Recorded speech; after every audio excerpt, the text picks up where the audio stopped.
అందరికీ నమస్కారం. తెలుగు కథామాలకు స్వాగతం. జానకి విముక్తి నవల చదువుతున్నాను. రాసిన వారు రంగనాయకమ్మ గారు. జానకి వచ్చాక 12వ రోజు వెంకట్రావు నైట్ షిఫ్ట్ నుంచి వచ్చి పడుకుని పొద్దున 9 గంటల వేళ లేచాడు. మొహం కడుక్కుని ఇడ్లీలు తినటానికి కూర్చున్నాడు. ఏడ్చినట్టున్నాయి, ఉప్పు ఎక్కువైంది అన్నాడు ఒక్క ముక్క నోట్లో పెట్టుకోగానే. జానకి ఊరుకుంది. అంత ఎక్కువైందిరా అంది తల్లి వెంటనే. గొడ్లకి పారేస్తే మంచిది అన్నాడు మళ్ళీ. నేను చేయలేదు అందామనుకుంది జానకి. చీకట్నే అత్త లేవగానే ఏ గుణాన ఉందో ఇడ్లీ పని నేను చూస్తాలే అని శనగపప్పు పచ్చడి కూడా తనే రుబ్బింది. ఇడ్లీ పిండిలో ఉప్పు తనే చూసి అప్పుడే ఒక వాయి పెట్టుకుని తన ఫలహారం కానిచ్చింది ముందు. కొడుకు లేవగానే రెండో వాయి పెట్టింది. అది చేయలేదురా, ఈ పూట నేనే చేశాను అని అత్తే చెబుతుంది కదా, తనెందుకు కలగజేసుకోవాలని ఊరుకుంది జానకి. వెంకట్రావు సాధారణంగా ఏదైనా తినే ముందు ఎవరు చేశారని అడుగుతాడు. తల్లి చేసిందైతే నోరెత్తాడు. ఏదన్నా అన్నా నవ్వుతూ హాస్యంగా అన్నట్టు అంటాడు. జానకి చేస్తే మాత్రం ముందు వెటకారాలతో ప్రారంభించి ఒళ్ళు దగ్గర పెట్టుకోవాలని హెచ్చరికలు చేసి, ఎలా వండి పారేస్తే అలా తిని పోతాడనుకున్నావా అని పోట్లాటలో దింపి చివరికి ఆ తినేది కొంత తినకుండా వదిలేసి రుసరుసలాడుతూ లేచిపోతాడు. ఆ ఘట్టాలన్నీ ఇప్పుడు అభినయించే సదవకాశం కలిగిందనే ఆనందంతో, నాకు తెలవక అడుగుతాను, వంట చేసేటప్పుడు ఒళ్ళు దగ్గర పెట్టుకోరు అన్నాడు. తల్లి ఇరుకున పడి ఇంకా ఏమేం మాటలు అనేస్తాడోనని జంకి, నేనే కలిపారా పిండిలో ఉప్పు, మరీ అంత ఎక్కువైందా, నీది మరీ చోద్యం, నేను చూస్తే బాగానే ఉందే అని సాగదీసింది.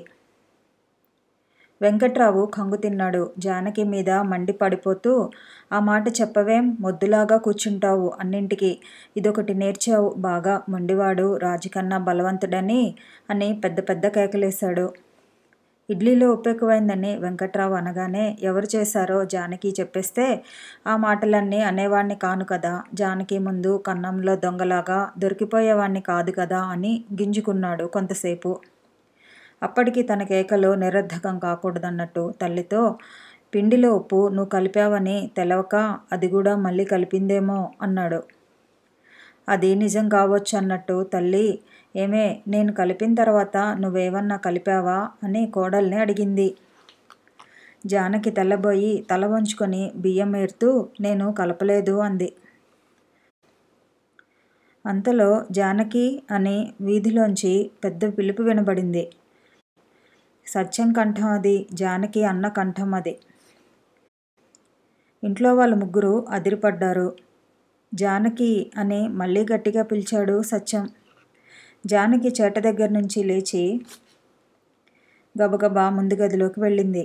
సత్యము, మూర్తి గుమ్మం బయట నిలబడి ఉన్నారు. జానకిని చూడగానే ఇద్దరూ లోపలికొచ్చారు. జానకి కంగారు పడిపోయింది. అన్న తన దగ్గరికి వస్తాడని కలలో కూడా అనుకోలేదు. మూర్తి కూడా జానకి బాగానే తెలుసు. వాళ్ళిద్దరినీ ఎలా పలకరించాలో తెలియక తల వాలేసి నిలబడిపోయింది. జానకి కనబడింది మొదలు. సత్యం జానకినే పరిశీలనగా చూస్తున్నాడు. జానకి, ఇక్కడికి వచ్చాక ఒక్క ఉత్తరమన్నా రాయలేదేమిటి, అమ్మ ఒకటే అనుకుంటోంది అన్నాడు. అందుకన్నా ఏం పలకరించాలో సత్యానికి తోచలేదు.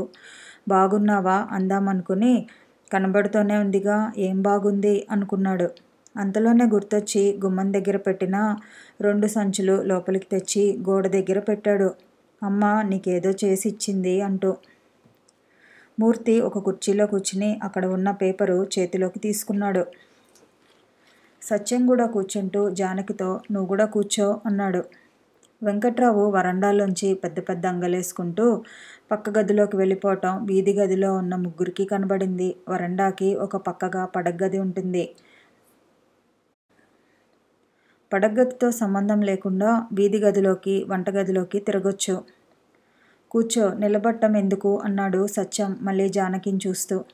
జానకి కాసేపు తటపటాయించి తలుపు పక్కగా ఒక స్టూల్ మీద కూర్చుంది. ఇంట్లో అత్త భర్త తిరుగుతుండగా మంచం మీద పడుకోవటం, కుర్చీల మీద కూర్చోవటం అలవాటు లేదు జానకి. వాళ్ళు ఒప్పుకోరు. జానకి మొహం మీద చిన్న నవ్వన్నా లేకపోవటం, జంకుతూ కూర్చోవటం చూస్తే సత్యానికి అంతా అర్థమైపోయింది. ఎంత చెప్పినా వినకుండా వీడి వెంటబడి వచ్చిందనే కోపం ఇంకా తగ్గలేదు సత్యానికి. అత్తింటి కోడల్లాగే తయారయ్యావు అన్నాడు కొంచెం నవ్వుతూ. జానకి నవ్వలేదు. అలాగే తల ఒక పక్కకి వంచి కూర్చుంది. వెంటనే సత్యానికి జాలేసింది. ఆ మాట అనకపోతే బాగుండేదనిపించింది. ఏం చేస్తున్నావు? ఉత్తరాలే రాయలేదేం? అన్నాడు మళ్ళీ. అతి ప్రయత్నం మీద కంఠం పెగిల్చుకుంటున్నట్టు ఊరికే అంది. ఒంట్లో బాగుందా? ఏమన్నా చదువుకుంటున్నావా? నీ పుస్తకాలన్నీ తెచ్చాను. చాలా టైం ఉంది. పరీక్షకు ఎలాగా ప్రారంభించావు? రోజు కాసేపు శ్రద్ధగా చదివితే చాలు. జానకి కంగారు పడి ఏదో అనబోయి చప్పున టైము ఉండదు అంది. సత్యం ఆశ్చర్యంగా టైం ఉండదా? ఏం చేస్తావు రోజంతా అన్నాడు. జానకి మాట్లాడలేదు. రోజు 15-16 గంటలు టైము ఉంటుంది. ఏం చేస్తావు అంత టైము? ఇంటి చాకరీయేనేమిటి అన్ని గంటలు? టైం ఉండదని జానకి చెప్పిన కారణం సత్యం నమ్మలేదు. వాడి వైపు నుంచి అభ్యంతరం ఉండి ఉంటుందనుకున్నాడు. ఒళ్ళు మండిపోయింది. టైం ఉండదంటే ఉండనే ఉండదు. ఇంట్లో పనులు చూసుకుంటూ ఉద్యోగాలు చేస్తూ పరీక్షలకు చదివే ఆడవాళ్ళు బోలెడు మంది ఉన్నారు అన్నాడు. మా అక్క అలాగే చేసింది అన్నాడు మూర్తి పేపర్ చూస్తూనే. చదువులో పడిపోతే అదేం కష్టం కాదు జానకి అని కూడా అన్నాడు. కొంచెం శ్రమ అయినా కష్టపడి చదువుకుంటే రేపేదన్నా ఉద్యోగం చేసుకుంటే నీ సంసారానికే మంచిది అన్నాడు సత్యం. నీ సంసారం అనటానికి చాలా చేదరేసినా ఏమీ ఇష్టం లేకపోయినా కూడా. మూర్తి వెంటనే అందుకొని చదువుకున్నాక ఉద్యోగం చేసి తీరాలని రూల్ లేదు. అప్పుడు ఇంట్లో అందరూ ఆలోచించుకుని కుదిరితే చేయొచ్చు, లేకపోతే లేదు అన్నాడు. తమ మాటలు జానకి భర్తకి అత్తకి కూడా సమంజసంగా ఉండాలనే దృష్టితో. సత్యం సంచిలోంచి పుస్తకాలన్నీ తీసి ఎదుర కుర్చీ మీద పెట్టాడు. ఇంట్లో పనులన్నీ చేసుకున్నాకే చదువుకో. నీ పుస్తకాలన్నీ తెచ్చాను, గైడ్లు తెచ్చాను. టైం ఉన్నప్పుడు తిరిగేస్తూ ఉండు. చాలా పాఠాలు అర్థం కావు అంది జానకి విని వినబడినట్టు. అర్థం కావా అని కాసేపు ఆలోచించాడు సత్యం. ఎవరినైనా ప్రైవేటు టీచర్ని కుదర్చడానికి వీలుంటుందా మూర్తి? నీకు తెలిసిన వాళ్ళు ఎవరన్నా ఉన్నారా అని అడిగాడు మూర్తిని. తను చదువుతానంటే టీచర్ని చూడటం ఎంతసేపులే, కొన్నాళ్ళు తనే చదువుకోవచ్చు ముందు. జానకి వణుకొస్తోంది. వీళ్ళు వెళ్ళాక ఇంట్లో ఎంత గందరగోళం అవుతుందోనని. ఏమన్నా నవలలవి చదువుతున్నావా అంటూ సత్యం సంచిలోంచి ఇంకో ప్యాకెట్టు బయటికి తీశాడు. జానకి ప్రాణం లేచొచ్చింది. నవలలుంటే ఎంత కాలక్షేపమో. పరీక్షలకి చదివితే ఒప్పుకోరు కానీ నవలలైతే పర్వాలేదని సంతోషం వేసింది. సత్యం ఒక్కొక్క పుస్తకం తీసి చెల్లెలికిస్తూ అతడు ఆమె, కొల్లాయి కట్టితేనేమి, కాలాతీత వ్యక్తులు, దేవదాసు, గోర్కి నా బాల్యం, పేకమేడలు, చలం స్త్రీ, మైదానం అంటూ 10-12 పేర్లు చదివాడు. అన్న కొంచెం నెమ్మదిగా మాట్లాడితే బాగుండుననిపించింది జానకి. ఆయనకి నిద్ర పట్టిందేమోనని భయం. ఆయన నిద్రపోతూ ఉంటే ఇంట్లో చప్పుళ్ళు కాకూడదు. గాలికి క్యాలెండర్ రెపరెపలాడినా, కిటికీ దగ్గర పిచ్చుకలు కిచకిచలాడినా కూడా ఆయనకి కోపం వచ్చేస్తుంది పెళ్ళాం మీద. నేను చూసుకుంటాలే అంటూ జానకి అన్న చేతుల్లోంచి పుస్తకాలన్నీ తన ఒళ్ళోకి తీసుకుంది. చలంగారి పుస్తకాలు ఇంకా తెద్దామనుకున్నాను కానీ సరే ఇవి ముందు చదువుతావులే అని ఊరుకున్నాను. ఇవన్నీ తొందరగా చదువు. రోజుకో పుస్తకం చదివేయి. చదవటం అంటేనే బద్ధకం నీకు.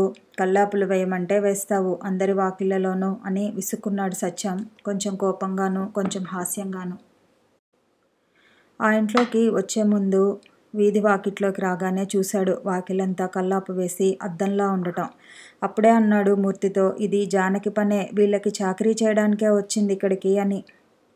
వెంకట్రావు లోపల గదిలో ఉన్నాడని సత్యానికి తెలుసు. తన మాటల వల్ల వాడి పాటికి చచ్చి ఉంటాడని సత్యం అంచనా. ఇంకా బతికి ఉంటే కనీసం వాడికి స్పృహ తప్పించడం తన కర్తవ్యం అని సత్యానికి గాఢమైన నమ్మకం.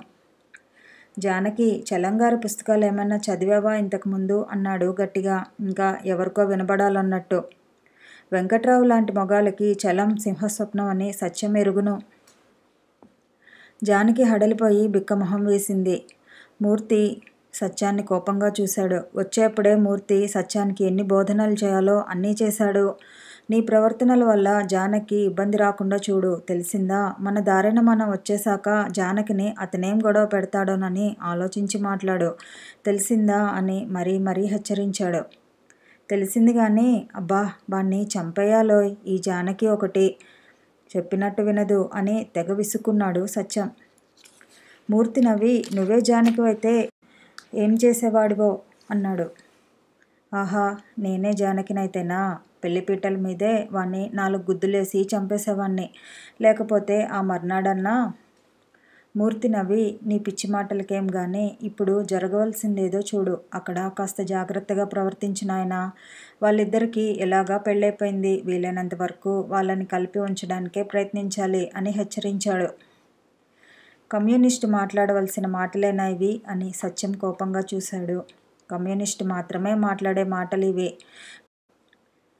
కమ్యూనిస్టులంటే భార్యాభర్తల్ని విడదీసేస్తారనుకుంటున్నావా ఏమిటి? భార్యాభర్తలంటే శత్రువులు కారు. వీలైనంత వరకు వాళ్ళు కలిసి సుఖంగా జీవించేటట్టు చేయాలి గాని వెంకట్రావు లాంటి భర్తతో జానకి లాంటి భార్యని కలిపి ఉంచటమే కమ్యూనిస్టు చేయవలసిందైతే నేను ఎన్నటికీ కమ్యూనిస్టుని కాదలుచుకోలేదు.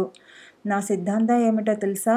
నా జీవితం అంతా భార్యాభర్తల్ని విడదీయడానికే ఖర్చు పెట్టదలుచుకున్నాను. భార్యాభర్తలు అన్న తర్వాత వాళ్ళింకా ఎలక పిల్లి అయిపోయినట్టే. భార్య ఎలక అవుతూ ఉంటుంది. ఎప్పుడన్నా భర్త ఎలక అయ్యి భార్య పిల్లి అయ్యే సందర్భాలు కూడా ఉంటే ఉండొచ్చు. ఇలాగైనా అలాగైనా ఎలాగైనా వాళ్ళ బతుకులు నరకమే. భార్యాభర్తలు సుఖంగా ఉండటం అంటే పిల్లి ఎలకను కొరుకుతూ ఉంటే ఎలక తేలకల్లేసి తనను కొరకనిస్తూ ఉండటం. కొన్నాళ్ళకి ఎలుక పిల్లిలో ఐక్యమైపోవటం, అదన్నమాట సుఖం. అలాంటి సుఖానికి ఆలవాలమైన భార్యాభర్తల సంబంధం అంటే చెడ్డ అసహ్యం నాకు. ఇద్దరు పిల్లుల్లాగానో ఇద్దరు ఎలుకల్లాగానో జీవిస్తూ ఉండే వాళ్ళు ఎవరైనా ఉంటే వాళ్ళని సహచరులు అనో ఇంకేదో అనో పిలవాలి గాని ఇప్పుడున్న రకం భార్యాభర్తలు అనటానికి మాత్రం వీల్లేదు, తెలిసిందా? అన్నాడు సత్యం గబగబా. కమ్యూనిస్టుల్ని మించిన కమ్యూనిస్టులాగా కమ్యూనిస్ట్ ఎనాలిసిస్ అంతా మాట్లాడావు. తర్వాత తీరిగ్గా చర్చించుకుందాం గాని జానకి వాళ్ళ ఇంట్లో మాత్రం కాస్త జాగ్రత్తగా ప్రవర్తించు అన్నాడు మూర్తి. జాగ్రత్తగా అంటే ఏం చేయమంటావు? ఏదో ఒకటి చెయ్యి, జానకి కొంప ముంచే పని. ఇప్పుడు మునగలేదేమిటి జానకి కొంప? వాడితో పెళ్లినాడే మునిగింది. మన జాగ్రత్తలు అవి ఏమీ పనిచేయవు ఆ పశువు దగ్గర. సరే నాయనా, నీకెలా తోస్తే అలా చెయ్యి. అది అలా చెప్పు. ఇప్పుడు నువ్వు సరైన కమ్యూనిస్టు అని ఒప్పుకుంటాను. జానకి వాళ్ళ గేటు దగ్గర కూడా మళ్ళీ హెచ్చరించాడు మూర్తి సత్యాన్ని. సరేలే సరేలే అన్నాడు సత్యం. కానీ వెంకట్రావుకి చిర్రెత్తించే పని ఏదో ఒకటి చేయాలని సత్యానికి మహా ఉత్సాహంగా ఉంది. అందుకే చలం పేరు అంత తొందరగా వదలదలుచుకోలేదు. చలంగారి కథలేమైనా చదివేవా ఇంతకుముందు అన్నాడు మళ్ళీ గట్టిగా జానకితో, నిజానికి వెంకట్రావుతో. 2 3 చదివాను, సరిగ్గా గుర్తులేదు అంది జానకి నెమ్మదిగా, గడప అవతలికి వినపడకుండా. ఈ 2 పుస్తకాలు చదువు ముందు, నీకు బాగుంటే తర్వాత మళ్ళీ పంపిస్తాను. చలం పుస్తకాలు జనాలందరినీ చెడగొట్టేస్తాయని ఏడుస్తారులే చాలామంది, ముఖ్యంగా భర్తలు, ఫ్యూడల్ పెద్దలు అని నవ్వాడు మూర్తి. ఆ మాటలు నాకు రావు గాని మీ కమ్యూనిస్టులు కూడా చలం పేరెత్తగానే కోతిగంతులేసే వాళ్ళని చూశాను.